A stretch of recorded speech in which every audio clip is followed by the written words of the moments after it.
Salut à tous, j'espère que vous allez bien. Au programme de la vidéo d'aujourd'hui, une affaire plus tranquille que les deux dernières qui étaient assez lourdes émotionnellement. J'ai eu envie de vous parler de Billy McFarland parce que j'ai regardé un documentaire sur Netflix qui parle du désastre qu'a été le festival de Woodstock 1999. D'ailleurs, si vous n'avez pas vu ce documentaire, je vous le recommande fortement. C'est archi flippant de voir des êtres humains qui se comportent comme ça. Et ça m'a rappelé un autre documentaire qui m'avait pas mal marqué il y a quelques temps sur le Fyre Festival.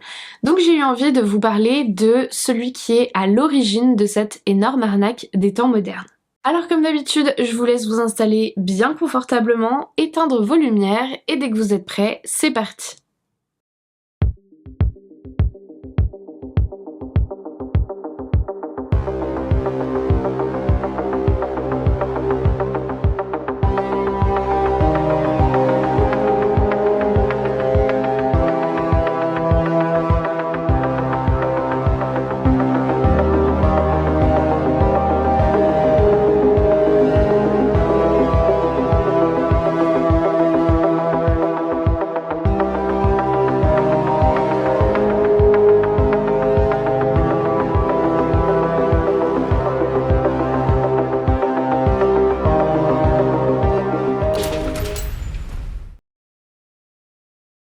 Avant qu'on se penche plus en détail sur le parcours de Billy McFarland, je vais vous donner des éléments de contexte pour comprendre ce qu'a été ce fameux Fyre Festival et pourquoi ça a été un énorme drama sur les réseaux en 2017. Tout a commencé le 12 décembre 2016 quand une vidéo promotionnelle pour un nouveau festival de luxe a été postée sur les réseaux sociaux de plusieurs mannequins et célébrités comme Kendall Jenner, Emily Ratajkowski ou encore Bella Hadid.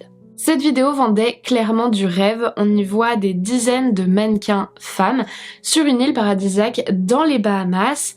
On nous précise d'ailleurs qu'il s'agissait d'une île ayant appartenu autrefois à Pablo Escobar et que le temps de 2 week-ends s'y déroulera la première édition du Fyre, un festival de musique totalement orienté haut de gamme. On voit qu'on accède à l'île en jet privé, qu'il y a des bateaux, des yachts, bref l'événement promet d'être le moment le plus instagrammable de l'année et voici ce que promet également la bande-annonce. Bienvenue au Fyre Festival, 2 week-ends qui changeront votre vie, un festival de musique immersif sur une île privée et isolée dans les îles Exuma. Le meilleur de la nourriture, de l'art, de la musique et de l'aventure. Autrefois la propriété de Pablo Escobar, aux limites de l'impossible, Fyre est un festival et une expérience, une quête pour dépasser ses limites. Rejoignez-nous, les billets sont en vente dès maintenant sur notre site. Et ce texte est extrêmement drôle et ironique quand on sait la catastrophe qu'a finalement été le Fyre Festival. Alors je vais pas rentrer dans tous les détails des dysfonctionnements de cet événement dès maintenant et de manière générale dans cette vidéo parce que le documentaire que j'ai cité au début le fait très bien, mais pour que ceux qui ne connaissent pas l'affaire puissent se la représenter, voilà dans les grandes lignes ce qui s'est passé. Le Fyre Festival devait initialement se dérouler du 18 au 30 avril 2017, puis du 7 au 5 mai suivant. Déjà, le festival n'a pas du tout eu lieu sur l'île annoncée au départ, mais sur une partie d'une bien plus grande île, peuplée, même surpeuplée à cette période-là de l'année, et dans un lieu bétonné, mal aménagé, pas du tout ressemblant au décor d'île paradisiaque promis. Le festival a été purement et simplement annulé le jour même où il aurait dû avoir lieu, soit le 28 avril 2017, donc il n'y a eu aucun concert qui était prévu. D'ailleurs la plupart des artistes n'étaient même pas venus sur place parce qu'ils n'avaient pas été payés, ou pire, certains avaient même été annoncés sans avoir donné leur accord. Les infrastructures sur place ne correspondaient absolument pas à ce qui avait été vendu. On avait promis aux festivaliers qu'ils logeraient dans des villas individuelles. En réalité, c'était des pauvres tentes qui servent aux réfugiés de catastrophes, notamment climatiques. Il n'y avait pas d'électricité sur le site. La nourriture gastronomique promise s'est révélée être en réalité des sandwichs ultra basiques emballés dans du plastique ou des parts de pizza nature. Pire encore, bien que le festival ait été annulé, une partie des festivaliers étaient déjà arrivés sur l'île et il n'y avait pas assez de tentes pour les loger, donc heureusement que tout le monde n'était pas venu. Et l'organisation n'avait pas payé leur billet d'avion de retour alors que c'était évidemment annoncé comme étant compris dans le prix. Résultat, des centaines de personnes se sont véritablement retrouvées coincées sur une île, sans logement, sans nourriture ni eau, sans électricité pour recharger leur téléphone, sans argent liquide non plus parce que on leur avait fait croire que tout serait dématérialisé et passerait par des bracelets électroniques pour les paiements. Bref, c'est un échec total et un véritable enfer pour toutes les personnes victimes de ce fiasco. On est donc très loin de ce qui avait été annoncé dans la bande-annonce du festival. Heureusement, il n'y a pas eu de victimes graves, pas de morts, pas de blessés, et ça c'est le plus important, mais on a évité la catastrophe de justesse parce qu'honnêtement, entre les risques de déshydratation, de mouvements de foule, de panique, d'agression à cause de la tension qui est montée avec les heures, du manque de sécurité totale sur le site du festival, ça aurait pu se terminer en drame. Donc voilà, ça c'était pour la présentation très résumée de ce qui s'est passé au moment du Fyre Festival. Maintenant, on va pouvoir s'intéresser aux personnes qui étaient instigatrices de cet événement et qui ont pu être tenues pour responsables, que ce soit à un niveau légal, mais aussi par l'opinion publique. Le Fyre Festival a principalement été imaginé par une personne, Billy McFarland. Il était le fondateur et le CEO, soit président-directeur général, PDG, de Fyre Media, une boîte montée pour promouvoir une application nommée Fyre, qui permettait de booker des artistes renommés pour des événements privés, un petit peu à l'image d'un Uber pour l'événementiel. À ce projet s'est rapidement associé un autre homme, Jeffrey Atkins, plus connu sous son nom d'artiste Ja Rule, qui est rapidement devenu le porte-parole de l'entreprise. Ensemble, le rappeur et l'homme d'affaires ont tenté de promouvoir au maximum leur application Fyre, et c'est de là qu'est née l'idée d'organiser un festival de musique pour faire de la publicité à leurs produits. Et si l'idée de base pouvait sembler être bonne, le problème c'est qu'aucun d'eux n'avait réellement d'expérience dans l'organisation d'un tel événement, mais pas non plus les fonds, et ça j'y reviendrai plus tard dans la vidéo. Avant ça, laissez-moi vous faire une petite biographie de Billy McFarland, le personnage central de toute cette affaire. William, de son vrai prénom McFarland, est né le 11 décembre 1991 dans le New Jersey, où il a grandi. Ses parents travaillaient, et travaillent toujours d'ailleurs, en tant que promoteurs immobiliers. L'enfance de Billy se passe tout à fait normalement, dans une famille aimante, sans histoire, et plutôt aisée. Enfin, c'est un petit garçon plutôt sympa, apprécié de ses camarades, décrit comme espiègle. En classe, c'était un clown qui aimait attirer l'attention sur lui. C'est à partir du collège que cette recherche d'attention commence visiblement à s'intensifier et qu'il a des comportements qui deviennent un peu plus problématiques. En 6e, il insiste lourdement pour forcer tous ses camarades à jouer au jeu de la bouteille. Un jour, il baisse son pantalon pour montrer ses fesses aux autres élèves, et une autre fois, en cours de français, il a carrément montré son pénis à une camarade.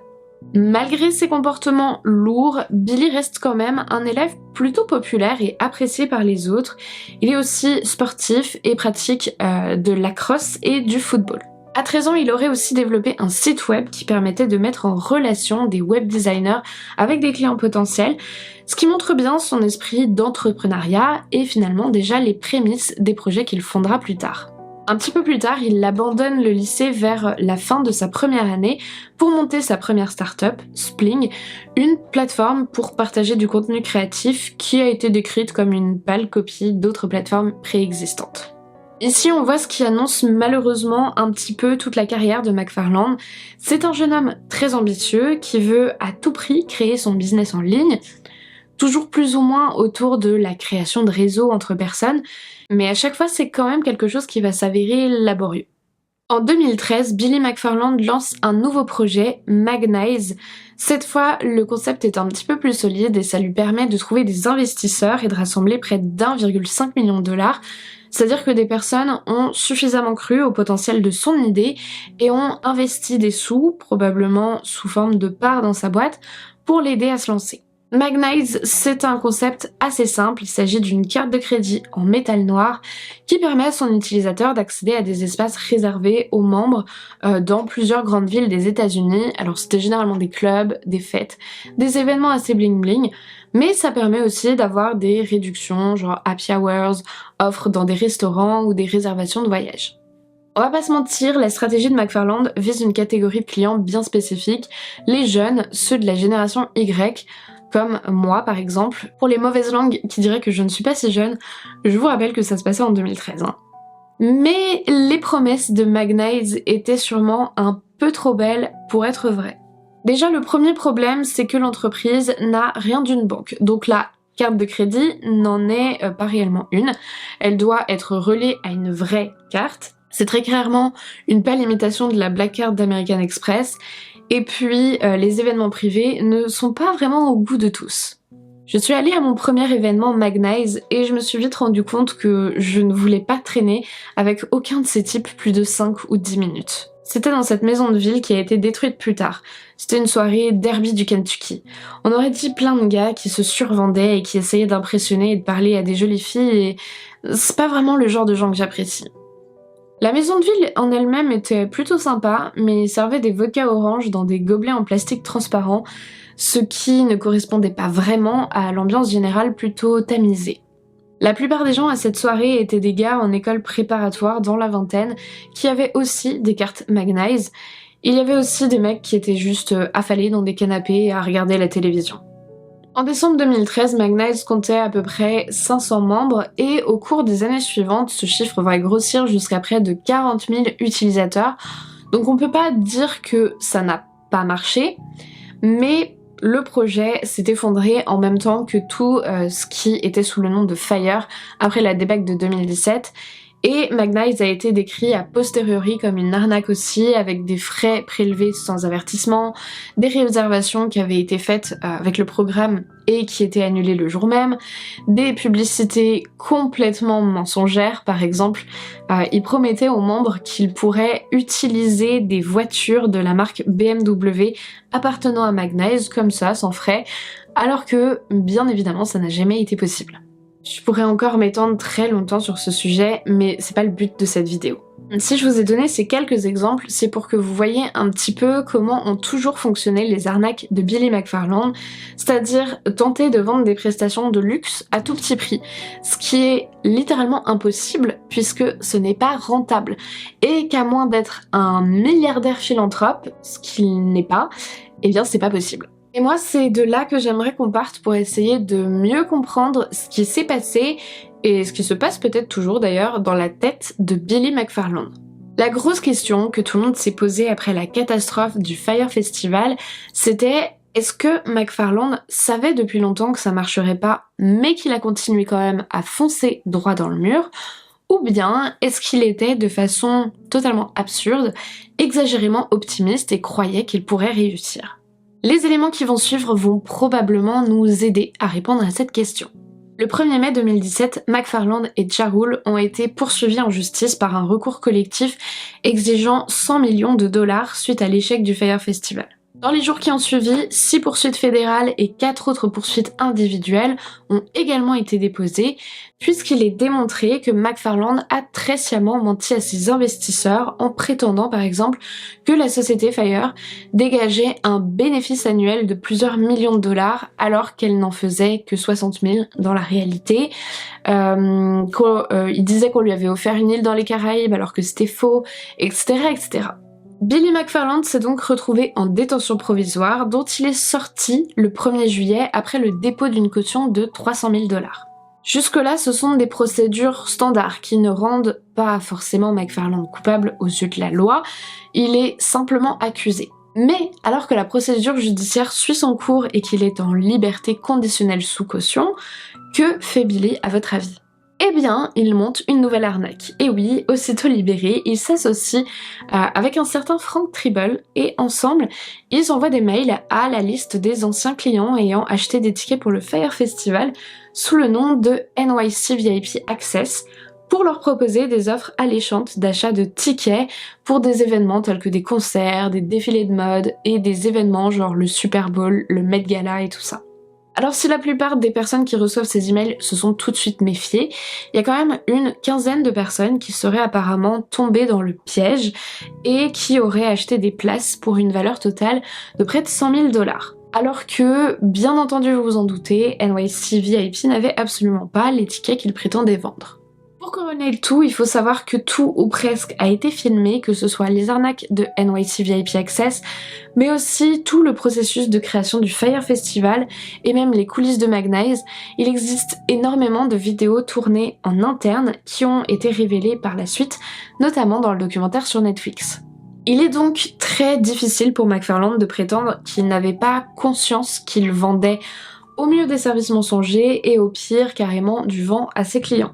Entre-temps, en mars 2018, Billy a accepté de plaider coupable pour les 2 chefs d'inculpation de fraude électronique au tribunal fédéral et d'avoir escroqué près de 26 millions de dollars à ses investisseurs qu'il devra par la suite restituer.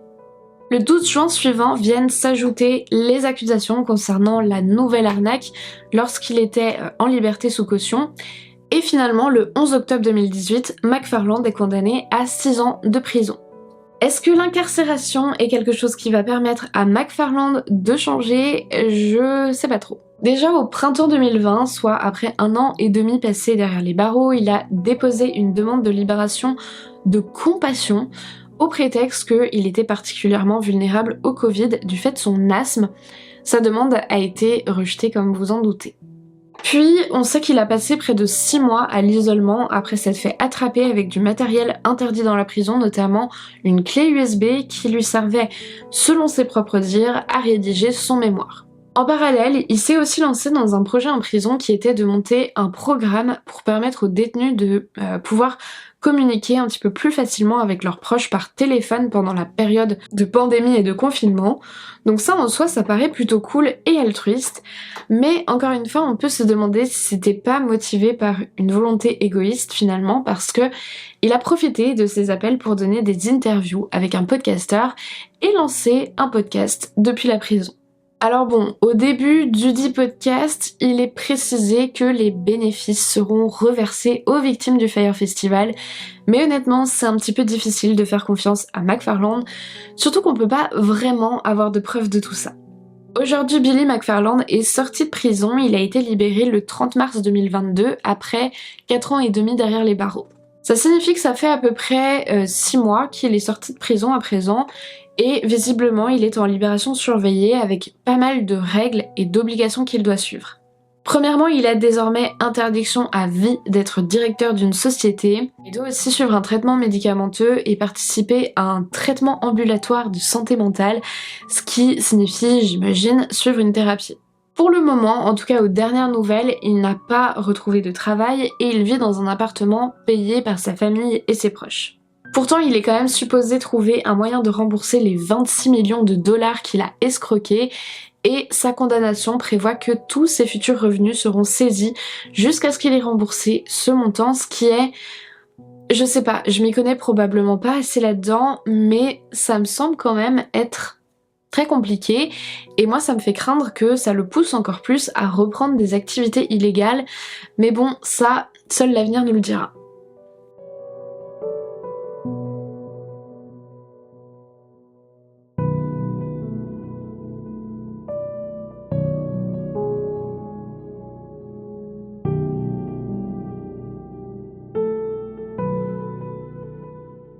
En tout cas, maintenant, je vous ai raconté à peu près tout ce qu'il y a à savoir sur cette affaire, même si je voulais vraiment condenser et qu'en vrai, il y a beaucoup plus de détails sur chaque aspect. On pourrait très clairement passer des heures à parler de ce cas, tant il y a d'éléments, donc on va dire que j'ai choisi un certain angle pour cette vidéo. Ce que je voudrais dire sur McFarland, c'est qu'on n'a pas vraiment d'analyse psychologique qui a été faite de lui, donc je vais pas me lancer dans une tentative de diagnostic, vous le savez, c'est pas mon rôle. Par contre, je peux vous dire ce que j'observe dans son histoire. Comme on l'a vu, c'est un homme qui semble en perpétuelle recherche du projet qui le rendra célèbre, mais surtout riche. Malheureusement, on a aussi vu que jusqu'à présent, même s'il a le charisme, il lui manque probablement les vraies bonnes idées et un côté un peu plus réaliste, plus pragmatique, pour pouvoir concrétiser ses ambitions et faire en sorte que ça fonctionne. Ce qui me frappe chez Billy McFarland, c'est qu'il ne semble pas du tout voir les choses telles qu'elles sont. Comme si il y avait un manque d'ancrage dans la réalité et qu'il prenait ses rêves pour des possibilités accessibles. Vous voyez, pendant qu'il organisait le Fyre Festival, jusqu'au bout, il a continué de croire que d'une manière ou d'une autre, il pourrait s'en sortir, que ça pourrait fonctionner. C'est comme s'il était incapable de se confronter à la réalité de son échec. D'ailleurs, c'est très bien expliqué dans le reportage sur Netflix puisque plusieurs de ses associés racontent qu'à chaque fois qu'ils soulevaient des problématiques, McFarland leur répondait toujours « Si c'est pour parler du négatif, tu peux partir. Nous ici, on cherche et on trouve des solutions. » Et ça, c'était un peu le sujet que je voulais aborder avec vous dans cette vidéo parce que au-delà de ce qui a poussé McFarland à ce qui a donné la catastrophe du Fire, il y avait aussi plein d'autres personnes qui l'entouraient et qui ne l'ont pas arrêté.